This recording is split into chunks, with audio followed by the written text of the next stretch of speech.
When loss shatters your world, the silence from heaven can feel deafening. You might feel like your altar of faith is in ruins.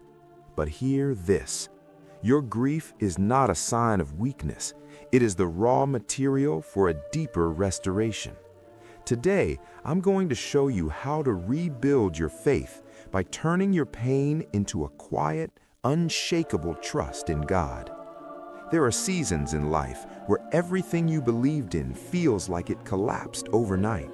The prayers you used to pray feel empty. The faith you once stood on feels fragile. And in moments like this, it can feel like your entire spiritual life is a shattered altar. Let's be honest, this isn't just about you. We are living in a time where loss is everywhere. People are losing loved ones, opportunities, direction, peace. And slowly, quietly, faith begins to feel harder to hold on to. But here's the truth most people don't realize. God is not asking you to pretend you're okay. He is inviting you to rebuild. Not randomly, not emotionally, but intentionally. Most people think faith means staying strong, but real faith knows how to cry out. There is a whole book in the Bible dedicated to this, the Book of Lamentations. It teaches us something powerful. Pain has a language, and when you give that pain to God, it becomes something sacred. Instead of bottling it up or breaking down in silence, you begin to vent upward. You say, "God, this hurts. God, I don't understand.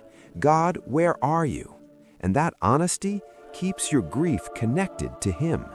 Because the danger is not your pain. The danger is suffering without bringing God into it. Lament keeps the conversation alive, even in the dark. But what happens when you cry out and hear nothing back? This is where many people lose their faith, because silence can feel like abandonment. But silence is not absence. In seasons where God feels quiet, you must shift from what you feel to what you know. Because feelings change, but truth does not.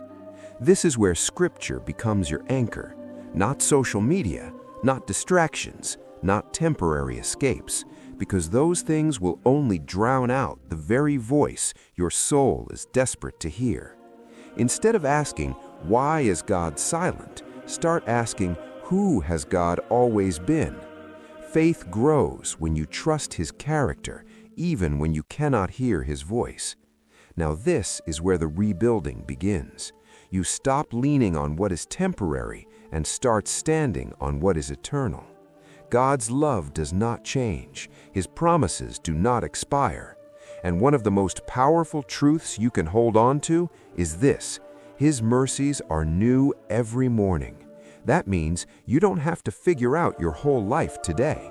You just need enough grace for the next 24 hours. So every morning you pray, "God, give me today's strength." Not next week, not next year, just today. And slowly, your survival becomes stability. Your stability becomes strength, and your strength becomes faith again. One day you'll realize something changed. The pain may still be there, but it no longer controls you. The questions may still exist, but they no longer shake you. Because now you have developed a quiet trust, a faith that doesn't panic in the storm because it has already survived the wreck. And those scars you carry, they're not signs of defeat. They are proof that you endured, proof that God kept you even when you felt like falling apart. And now, you're not just healing for yourself, you are becoming a light for someone else who is still in the dark. If this message spoke to you, I want you to type this in the comments: "God, rebuild my heart." Let that be your declaration today. And if you know someone who is going through a season of loss, don't keep this to yourself. Share this video with them, because sometimes God uses people like you to help someone else rebuild their faith. Stay strong, stay anchored, and remember, even in the silence, God is still working.